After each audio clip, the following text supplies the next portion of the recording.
রাশ্মিকা মান্দানা পৃথিবীর সবচেয়ে সুন্দর নারী। আপনি এই বেগানা নারীর দিকে তাকাইলেন কিভাবে? সে সুন্দর, তার অবয়ব, দেহাকৃতি, এইটা আপনি দেখলেন কিভাবে? আওয়ামী লীগ ইন্ডিয়া পালাইছে, আপনাদের জায়গায় ইন্ডিয়া কোথাও হবে না, পাকিস্তানের সাথে বর্ডার নাই। আমি বিএনপির মন্ত্রিসভায় থাকা আমরা দালাল হয়ে গেছি। আর আপনারা যে এত বছর দালালি করলেন, আপনাদের দালালের নিম্ন শ্রেণীতে ছিলেন।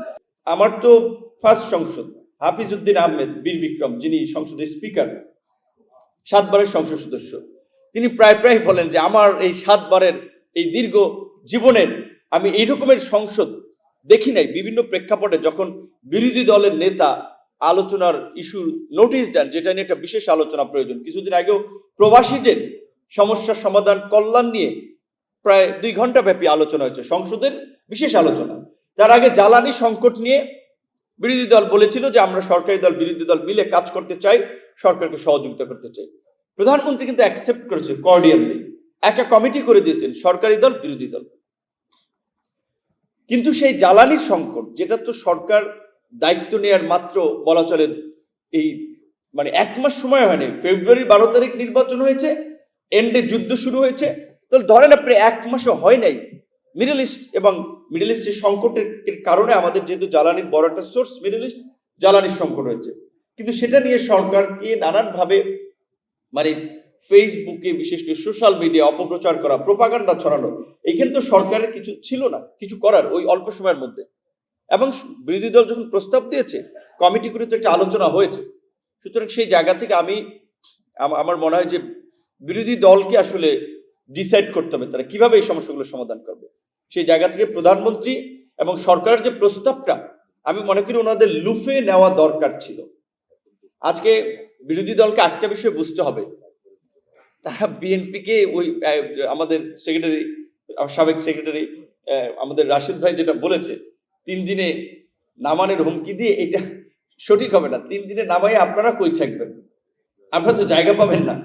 আওয়ামী লীগ ইন্ডিয়া পালাইছে, আপনাদের জায়গায় ইন্ডিয়া কোথাও হবে না, পাকিস্তানের সাথে বর্ডার নাই, মিয়ানমার থেকেও যাইতে পারবেন না।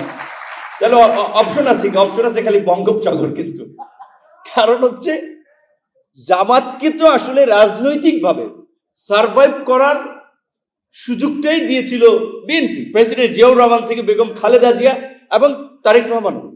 এটা জামাতকে স্বীকার করতে হবে। যদি আওয়ামী লীগের মতো বিএনপি যদি জামাতের প্রতি কঠোর হতো, জামাতের রাজনীতি করাই তো দুষ্কর হয়ে যেত।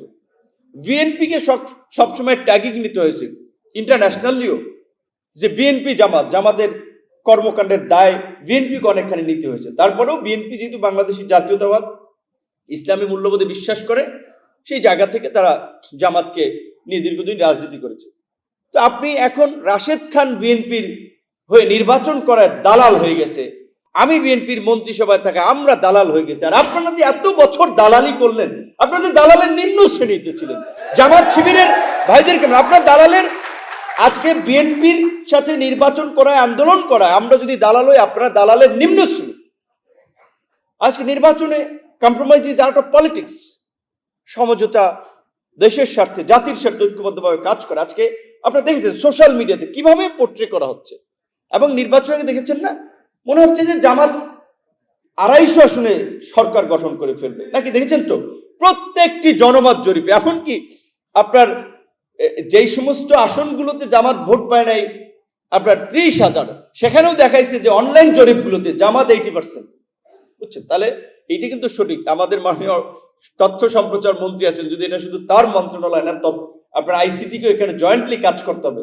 এই যে তথ্য প্রযুক্তি বা অনলাইন সাইবার স্পেসে যে তাদের একটা শক্তিশালী দখল, এটা কিভাবে তারা এই অবস্থানটা তৈরি করেছে, এটা কিন্তু সরকারকে আইডেন্টিফাই করে তার কাউন্টার একটা ডিফেন্স তৈরি করতে হবে। এইখানে কিন্তু বিএনপির অত্যন্ত অবস্থান দুর্বল সাইবার স্পেসে, আমি বলবো। কারণ সরকারকে, শুনুন, একটা দেশের প্রধানমন্ত্রী, রাষ্ট্রের সর্বোচ্চ প্রধান ব্যক্তি, নির্বাহী প্রধান ব্যক্তি, তার কথাবার্তা বলা, তার সমালোচনা যৌক্তিকভাবে করা যায়। আজকে কিছু কন্টেন্ট ক্রিয়েটরের নামে কিছু ব্যক্তি এমন অশালীন কুরুচিপূর্ণ মন্তব্য করে, এটা তো রুচি পরিপন্থী।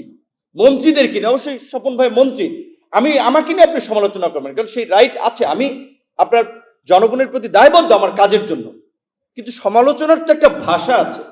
আমি একটা জিনিস দেখবেন, আমি নোটিস করেছি, বিশেষ করে সরকারি দলের নেতা এমপি তাদের প্রোফাইলে গেলে পাবেন, মন্ত্রীদের নিচে কমেন্ট করে তার প্রোফাইলগুলো চেক করে দেখবেন, ম্যাক্সিমাম জামাত শিবিরের সমর্থক।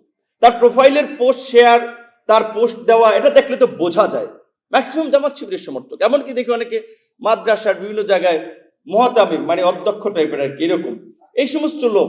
তো আমি অবাক হই যে তার কমেন্টটা এইরকম, এত বিকৃত কমেন্ট, যেটা রাশেদ খান বলেছে মাঝে রাশেদ খান একটু বলতেছে, এই কারণে আবার সে তাদের সংঘবদ্ধ অপপ্রচারের শিকার হয়। একজন সংসদ সদস্য পার্লামেন্টের তার সহকর্মী নারী সদস্যের বেশভূষা, তার দেহের মানে বর্ণনা দিচ্ছেন, সে একজন পার্লামেন্ট সদস্য, কোথায় দিচ্ছেন? ওয়াজের মাঠে।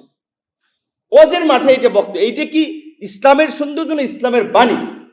রাশমিকা মান্দানা পৃথিবীর সবচেয়ে সুন্দর নারী, আপনি এই বেগানা নারীর দিকে তাকাইলেন কিভাবে? সে সুন্দর, তার অবয়ব দেহাকৃতি, এইটা আপনি দেখলেন কিভাবে? এই সমস্ত ভণ্ডামি এবং এই সমস্ত মানুষগুলো ইসলামকে বিতর্কিত করছে, ইসলামের নামে রাজনীতি করে আপনার মানুষকে বিভ্রান্ত করছে। এই বিষয়ে আমাদের সতর্ক থাকতে হবে।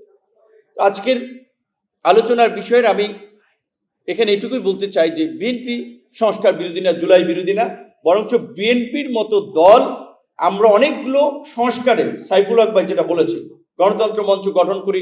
আমাদের আন্দোলনের হেডলাইনই ছিল সরকার ও শাসন ব্যবস্থা পরিবর্তনের এক দফা দাবিতে আন্দোলন। আজকে আমার এইখানে এসে আসলে খারাপ লাগছে, একটু মনে পড়ে, আসতেছিলাম ফুরফুরে মেজাজে, যে খারাপ লাগছে হুদা ভাইয়ের দিকে আমার তাকালে, কিংবা রাশেদ ভাইয়ের দিকে, তার মতো লোক পার্লামেন্টে দরকার ছিল। মানে এইখানে আসার পরে একটু খুবই খারাপ লাগছে যে সাইফুল হক ভাই একসাথে আন্দোলন সংগ্রাম করলাম, এবং এই মানুষগুলোর কন্ট্রিবিউশন, আজকে ধরেন যদি জামাত শিবিরের ছেলেকে হুদা ভাইয়ের সমালোচনা, সাইফুল হক বা রাশেদ ভাই, তাদের কন্ট্রিবিউশন কতটুকু চিন্তা। গত এই 17 বছরে আমার রাজনৈতিক উত্থান 18 পরে হয়েছে, আমরা তখন থেকে কন্টিনিউ করেছি। ওনারা 20 দল 18 দল থেকে আপনার লড়াই সংগ্রাম সবকিছু করেছে। আজকে এই জুলাই গণ অভ্যুত্থান ছাত্র আন্দোলনের মাধ্যমে, যে ছাত্রদের মাধ্যমে তৈরি করেছে, তাদেরকে তো আমরা রাশেদ খানরা আমরা তৈরি করেছি, তাদেরকে এই পর্যন্ত টেনে নিয়ে এসেছে এই ছাত্রদের আন্দোলন সংগ্রামকে। তো কাজে আমাদের নিয়ে অবশ্যই যৌক্তিক সমালোচনা করতে পারেন, কিন্তু সমালোচনা একটা লেভেল থাকা উচিত।